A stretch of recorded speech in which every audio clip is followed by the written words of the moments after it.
आप बस उसे इग्नोर करिए और ये होता हुआ देखिए। अजीब सा लग रहा होगा ना, क्योंकि दिमाग में हमेशा यही चलता रहता है, अगर मैं उसे इग्नोर करूंगा तो वो चली जाएगी, अगर मैं डिस्टेंस रखूंगा तो कनेक्शन ही खत्म हो जाएगा, अगर मैंने उसे अटेंशन देना कम कर दिया तो उसे तो कोई और मिल जाएगा ना। बट रियलिटी में क्या होता है, जब आप अटेंशन देना बिल्कुल ही कम कर देते हो, बिल्कुल ही टेक्स्ट भेजना बंद कर देते हो, थक जाते हो, चेजिंग करना बिल्कुल ही बंद कर देते हो, तो सडनली चेंजेस दिखते हैं। अचानक से उसका कोई मैसेज आता है, हेलो क्या कर रहे हो, तुम इतना जल्दी बदल कैसे गए, इतना जल्दी मूव ऑन कैसे कर गए, तुम्हें तो मेरी बिल्कुल केयर ही नहीं थी। यहां पर सवाल ये नहीं है कि अगर वो वापस आ जाए, मेन सवाल यहां पर ये होता है कि वाई, वो वापस आती क्यों है। आज की इस वीडियो में मैं आपको 7 ऐसे साइकोलॉजिकल रीजंस के बारे में बताने वाला हूं जिससे वो वापस आनी ही आनी है। इन्हें आप समझ लीजिए, ये कोई मैनिपुलेशन टेक्निक्स नहीं होती है, ये सिंपली 7 डेज का एक साइकोलॉजिकल प्लान होता है जो डिस्टेंस रखने पर उसे दोबारा से आपकी लाइफ में आने पर मजबूर कर देता है। इस वीडियो को देखने से आपको सीखने को मिलेगा कि एक्चुअल में उसके माइंड में चल क्या रहा होता है, कैसे आप डिस्टेंस की मदद से पावर के गेम को पूरी तरीके से फ्लिप कर देते हो, पावर आपके हाथों में आ जाती है। और साथ ही अगर वो दोबारा से आपकी लाइफ में आती भी है तो कौन सी वो चीज होती है जो उसे दोबारा से भगा सकती है। तो अगर रिलेशनशिप में कभी आपको लड़की ने घोस्ट करा है, आपके ऊपर ब्लड कमिंग का यूज हुआ है, या फिर साथ में मे भी आपको फ्रेंड जोन करके रखा हुआ है, तो ये वीडियो आप ही के लिए है। इसे एंड तक जरूर से देखना, क्योंकि जितना ज्यादा इजी आप इस गेम को समझ रहे हो ना, ये साइकोलॉजिकली उतना ज्यादा डार्क है। तो इसे समझना आपके लिए बहुत ही ज्यादा इंपॉर्टेंट है ताकि आपका टाइम वेस्ट ना हो। तो चलिए फिर बिना टाइम वेस्ट करे वीडियो की शुरुआत करते हैं। रीजन नंबर 1 होता है डिस्टेंस क्रिएट्स क्यूरियोसिटी। आज के टाइम पर लड़कों को जैसी कोई लड़की पसंद आती है, वो उसके अराउंड अपनी प्रेजेंस को बिल्ड करना शुरू कर देते हैं। जितना ज्यादा हो सके उसे टेक्स्ट मैसेज भेजते हैं, अच्छे अच्छे कॉम्प्लीमेंट्स देते हैं, गिफ्ट्स वगैरह देते हैं, कमेंट करते रहते हैं, लाइफ में उसकी घुसने की कोशिश करते हैं। बट ऐसे करके वो अपनी पर्सनैलिटी को पूरी तरीके से रिवील कर देते हैं। उनका रूटीन पूरी तरीके से रिवील हो जाता है, मिस्ट्री मर जाती है और वो पूरी तरीके से प्रिडिक्टेबल बन जाते हैं। और मैं पहले भी बोल चुका हूं, प्रिडिक्टिबिलिटी किल्स अट्रैक्शन। बट एक दिन अचानक से जब आप पुल बैक करते हो ना, बिना किसी अनाउंसमेंट के, बिना किसी लास्ट मैसेज के, बिना बैगिंग के, बिना किसी ड्रामा के, तो उसके दिमाग में ज़ेगार्निक इफेक्ट एक्टिवेट हो जाता है। ह्यूमन जो ब्रेन होता है ना, वो अनफिनिश चीजों को ज्यादा से ज्यादा फिनिश करने के लिए तैयारी कर रहा होता है। वो उसी के बारे में सबसे ज्यादा सोचता है जो पूरा नहीं हुआ होता है। और फिर उसके दिमाग में कुछ थॉट्स आना शुरू हो जाते हैं। इज ही सीइंग समवन, क्या इसकी लाइफ में कोई और लड़की आ गई, ये मुझसे उतना ज्यादा प्यार ही नहीं करता था, इसने मेरी केयर क्यों नहीं करी, अचानक से मुझे छोड़कर क्यों चला गया। और यहां पर हम किसी भी तरीके से उसे पनिश बिल्कुल नहीं कर रहे हैं, किसी भी तरीके का फोर्स नहीं है, मैनिपुलेशन नहीं है, सिंपली उसे आपके बारे में थिंक करने पर मजबूर कर रहे हैं। क्योंकि जब तक वो सोचेगी नहीं तब तक अट्रैक्शन बिल्ड ही नहीं होता है। Because curiosity is the first emotional hook, without curiosity there is no attraction. तो क्यूरियोसिटी बिल्ड करने के लिए आप हल्का सा इमोशनल हुक डालते हैं। रीजन नंबर 2 होता है she starts questioning her decision. जब भी एक लड़की पुल बैक करती है तो उसके दिमाग में ये एक्सपेक्टेशन जरूर से ही होती है कि ये लड़का मुझे सामने से मैसेज जरूर से करेगा, ये मुझे चेज करेगा, बैगिंग करेगा और बहुत ही ज्यादा केयर दिखाना शुरू कर देगा। बट जब आप ऐसा कुछ भी नहीं करते हो तो उसका जो कॉन्फिडेंस होता है वो पूरी तरीके से हिल जाता है कि इसने ऐसा क्यों नहीं करा। क्योंकि जो आपका साइलेंस होता है वो कभी भी रिजेक्शन की तरह नहीं होता है, साइलेंस आपका मिरर की तरह होता है। बट ज्यादातर लड़के गलती क्या करते हैं ना, वो बहुत ही ज्यादा चेकिंग करना शुरू कर देते हैं, माफी मांगना शुरू कर देते हैं, I didn't mean to upset you. But यही सबसे बड़ी गलती होती है, आप इसमें से कुछ भी नहीं करते हो। फिर वो अपने डिसीजन के साथ बिल्कुल ही अकेली बैठी हुई होती है, क्योंकि आप उसके मन में डाउट को छोड़ देते हो। डिस्टेंस क्रिएट करके उसे रीथिंक करने का मौका मिलता है और दोबारा से उसका दिमाग सोचना शुरू करता है कि शायद मैंने कोई गलत डिसीजन ले लिया है। और एक बार अगर उसके मन में दोबारा से डाउट पैदा हो गया ना कि मुझसे गलती हो गई है, तो उसका दिमाग उस डाउट को और ज़्यादा बढ़ाता चला जाता है। फिर उसका आपकी लाइफ में दोबारा से आना, दोबारा से कॉल आना या फिर मैसेज आना पक्का होता है। बट एक चीज़ का खास करके ध्यान रखना कि अगर उसकी आपकी प्रेजेंस उसे कभी जिसे कहते हैं हैवी फील नहीं हुई होगी तो एब्सेंस भी हैवी फील नहीं होगी। इसीलिए पहले प्रेजेंस को हैवी फील कराने की कोशिश करो, उसके बाद एब्सेंस को क्रिएट करो। रीजन नंबर 3 होता है you regain your power without words. Power कभी भी शाउटिंग से नहीं आती है, पावर आपके साइलेंस से आती है। जब आप एक्सप्लेन करना बंद कर देते हो, अप्रूवल्स मांगना बंद कर देते हो, वैलिडेशन को चेज करना बंद कर देते हो, तो इन सारी चीजों से सिर्फ आप एक ही मैसेज दे रहे होते हो कि मेरी जो वैल्यू है, मेरी जो वर्थ है, वो तुम्हारे रिएक्शंस पे बिल्कुल भी डिपेंड नहीं करती है। और ये एक ऐसी रेयर मैस्कुलिन क्वालिटी होती है जो आज के टाइम पर बहुत ही ज़्यादा रेयर होती है और रेयरिटी की सबसे ज़्यादा डिमांड होती है। देखिए वुमेन्स जो होती हैं वो ऐसे मेंस को सबसे ज़्यादा पसंद करती हैं, ऐसे मेंस को कभी भी भुला नहीं पाती हैं जिन्होंने कभी भी प्यार की भीख नहीं मांगी। भले ही लड़की ने उसे कितनी बार रिजेक्ट क्यों ना कर दिया हो, लेकिन वो गिड़गिड़ाया कभी भी नहीं। जो मैन वॉक अवे कर सकता है, जो अपनी डिग्निटी को साइलेंस के साथ चूज करता है, ना कि बैगिंग को चूज करता है। देखिए डिस्टेंस जो होता है वो कभी भी पनिशमेंट की तरह नहीं होता है, ये एक तरीके से आपकी आइडेंटिटी का रिमाइंडर होता है कि this is who I am, leave me और चूज मी।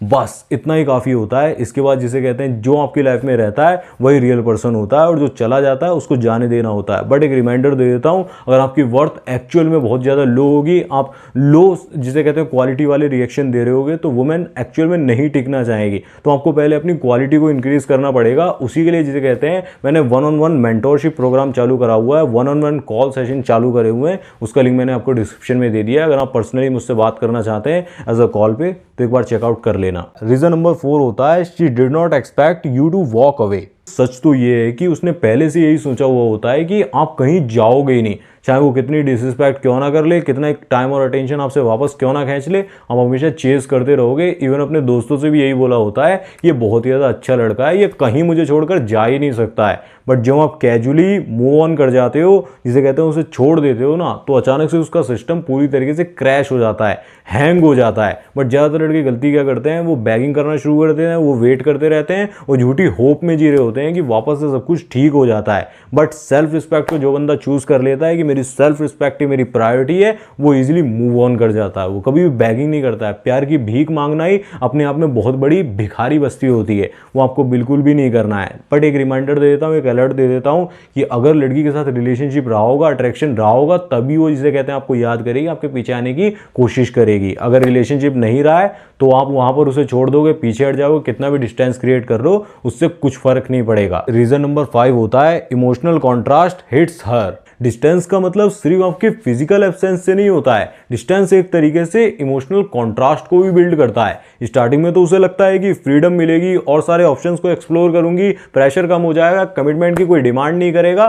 बट धीरे धीरे जैसे उसे अटेंशन मिलना शुरू होती है ना, तो एक तरीके से दिमाग कंपैरिजन करना शुरू कर देता है कि ये बंदा बिल्कुल भी वैसा नहीं है। आप वाली जो फील होती है ना, वो उसे किसी के अंदर नहीं मिल रही होती है। और वहीं से जिसे कहते हैं आपकी जो एब्सेंस होती है ना, उसके अंदर एक वॉइड को क्रिएट करती है, एक खालीपन को क्रिएट करती है। इसीलिए जो रैंडम टेक्स्ट वगैरह होते हैं ना, I was thinking about you, I was thinking about you, I miss you, you remember that day, ये इसीलिए होता है क्योंकि जो अट्रैक्शन होता है वो कभी भी लॉजिक से वर्क करता नहीं है। अट्रैक्शन हमेशा उसके इमोशन से और मेमोरीज से वर्क करता है। हमेशा जो लड़की होती है ना, अपनी फीलिंग्स के लिए बहुत ही ज्यादा लॉयल होती है। उसकी फीलिंग जहां पर लगी हुई होती है ना, आपके साथ मेमोरी बनी हुई है, वही दोबारा से ट्रिगर होती हैं, वो वापस से आपके पास आने के लिए रेडी होती है। और एक कड़वी सच्चाई यहां पर मैं आपको और बता देता हूं, कोई भी लड़की कभी भी आपके लिए लॉयल होती नहीं है, वो सिर्फ अपनी फीलिंग्स के लिए लॉयल होती है। जब तक आपसे उसे वो फीलिंग मिल रही है तब तक ही जिसे कहते हैं वो आपसे कनेक्ट करके रखना चाहती है। बेसिकली वो अपनी फीलिंग्स के साथ जीना चाहती है। जब वो फीलिंग मिलना बंद हो जाती है तो वो धीरे धीरे इमोशनली डिस्टेंस करने लगती है, इमोशनली आपसे दूर होने लगती है, धीरे धीरे रिप्लाई स्लो हो जाते हैं, धीरे धीरे बैक हो जाती है। ऐसे में सबसे बेटर ऑप्शन होता है या तो आप खुद को जिसे कहते हैं अपनी एनर्जी को इतने ज़्यादा डेवलप करके साइकोलॉजिकली उसे ट्रिगर करके उसे संभाल लो, या फिर उतनी कैपेसिटी नहीं है तो बैगिंग बिल्कुल मत करो। उसे ज्यादा कैपेसिटी के पास जिसे कहते हैं जाने दो, जिसके पास ज्यादा कैपेसिटी होगी वो उसे हैंडल करेगा। अगर आप चाहते हो अपनी कैपेसिटी को बढ़ाना, एक्चुअल में उसे रोक कर रखना लाइफ टाइम के लिए, तो पर्सनली मेरी गाइडेंस ले सकते हो, 1-on-1 कॉल सेशन में बुक कर सकते हो, लिंक डिस्क्रिप्शन में दिया हुआ है, वहां पर साइकोलॉजिकली चीजों को समझते हैं। रीजन नंबर 6 होता है you become the challenge again. लड़कियां जो होती है ना, वो इजी चीजों को इंजॉय भले ही कर लेती हैं, फ्री की चीजों को यूज भले ही कर लेती हैं, लेकिन कभी भी चेज नहीं करती हैं। जब आप फालतू में वैलिडेट करना बंद कर देते हो, फ्री के जो चेक इन्स होते हैं वो करना बंद कर देते हो, प्रिडिक्टेबल होना बंद कर देते हो, हल्की सी मिस्ट्री को क्रिएट करना शुरू कर देते हो, तो दोबारा से ही आप उसके लिए चैलेंज की तरह प्रेजेंट करते हो खुद को। और जैसे ही चैलेंज आता है वहीं से अट्रैक्शन बिल्ड होना शुरू हो जाता है, क्योंकि ईजी चीज हाथ में आने के बाद इजीली चली भी जाती है और लड़की उसके पीछे कभी भी नहीं जाती है। जिसको बहुत मेहनत से पाया होता है, जिसके अंदर इमोशनल इन्वेस्टमेंट लगा होता है, दोबारा से अगर वो जाता है ना, तो वही उसके दिमाग में एक तरीके से वॉइड क्रिएट करता है और उसी के पीछे जाने के लिए दिल बोलता है। जितना ज़्यादा दिल को ट्रिगर करते हो उतना ही आपकी प्रेजेंस उसे मैटर करती है। फिर आप उसके लिए कुछ सॉल्यूशन नहीं होते हो, उसके दिमाग का वो क्वेश्चन बन जाते हो, एक ऐसी घड़ी जिसे वो दिन रात मेहनत करके सॉल्व करना चाहती है। और लड़की को सोचना, थिंक करना, किसी को चेज करना वो सबसे ज्यादा पसंद होता है। आप नहीं करवा पा रहे हो चेज तो कोई और करवाएगा, वो किसी और को चेज करेगी। Choice is yours. Reason number 7 होता है you reclaim your masculine frame. सबसे बड़ा रीजन तो यही होता है कि आप दोबारा से अपनी मैस्कुलिन फ्रेम को रिक्लेम करवाते हो। मैस्कुलिन फ्रेम का मतलब क्या होता है कि आप प्रेशर में भी बहुत ज्यादा काम रहते हो, कभी भी आप पैनिक नहीं करते हो, आप जिसे कहते हैं अपनी बाउंड्रीज को होल्ड करते हो, आप हमेशा लोगों से ऊपर अपने पर्पस को रखते हो, सेल्फ रिस्पेक्ट को हमेशा लोगों के अप्रूवल से ऊपर रखते हो, कभी भी लड़की को सेंटर बनने नहीं देते हो, पर्पस को हमेशा सेंटर बनाकर चलते हो, कभी भी रिएक्ट नहीं करते हो, हमेशा रिस्पॉन्ड करते हो, चीजों को फिक्स करने की कोशिश नहीं करते हो, सिर्फ अपनी बाउंड्रीज को होल्ड करते हो। और यही चीज जिसे कहते हैं टेक्स्ट से ज्यादा और मेमोरीज से ज्यादा उसके दिमाग में बैठ जाती है। मैं आपको अपना एक एग्जांपल बताता हूं। आज से कुछ समय पहले तक मैं टेक्स्ट कर करके बहुत ही ज्यादा अट्रैक्शन को क्रिएट करने की कोशिश करता था, बट मुझे ये चीज पता ही नहीं थी कि ये टोटली फीलिंग्स का गेम होता है। अगर आपका टेक्स्ट उसके अंदर इमोशंस को पैदा नहीं कर पा रहा है, उसके अंदर फीलिंग्स को पैदा नहीं कर पा रहा है, तो वो टेक्स्ट किसी काम का नहीं होता है। टोटली ये फीलिंग्स का गेम होता है। लड़की के अंदर एक बार जिसे कहते हैं हिडन स्विच होता है फीलिंग वाला, वो एक्टिवेट हो गया तो उसके बाद चीजें आपको करने की जरूरत ही नहीं होती है। वो सारी रिलेशनशिप वगैरह उसकी लाइफ का फैक्टर होता है। वो बायोलॉजिकली रिलेशनशिप को बनाने के लिए बनी है। अगर वो पीछे हट रही है, आपके साथ नहीं बनाना चाह रही, तो भाई आप कहीं ना कहीं उसके अंदर फीलिंग्स को जनरेट नहीं कर पा रहे हो। अगर आप चाहते हो कि टेक्स्ट के थ्रू जिसे कहते हैं फीलिंग्स को कैसे जनरेट करते हैं, टेक्स्ट का जो मास्टरी होती है, सिडक्टिव टैक्टिक्स होती हैं, उनको सीखना चाहते हो, तो उसके ऊपर जल्दी मैं कोर्स लाने वाला हूं। उसके लिए थोड़ा सा वेट कर लीजिए, बट उसका नोटिफिकेशन आपको मिल जाए उसके लिए आप चैनल को सब्सक्राइब जरूर से कर लिए, क्योंकि स्टार्टिंग में ऑफर के अंदर आएगा तो डिस्काउंट भी मिल सकता है। अब इस पूरी वीडियो की समरी दो ना, जो आपको सीख के जाना है वो बस इतना सा है। हमेशा याद रखिए कि डिस्टेंस कभी भी कोई मैजिक क्रिएट नहीं करता है।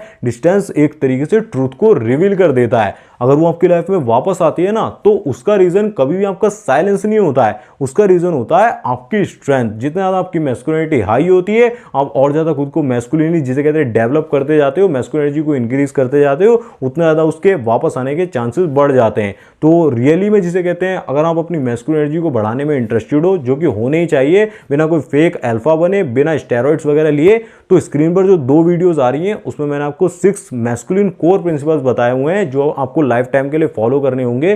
तो इतना टाइम तो आप इन्वेस्ट कर ही सकते हो। एक बार अपनी मैस्कुलिनिटी को चेक करने के लिए उन वीडियो को जरूर से देख लेना कि कौन सी गलतियां कर रहे हो। मैं मिलूंगा आपसे उसी वीडियो में, तब तक के लिए आप ऐसे वीडियोस को देखते रहें। धन्यवाद। जय श्री राम। अपना ध्यान रखें। कॉल सेशन को बुक करने के लिए लिंक डिस्क्रिप्शन में दिया हुआ है, एक बार चेकआउट कर लेना।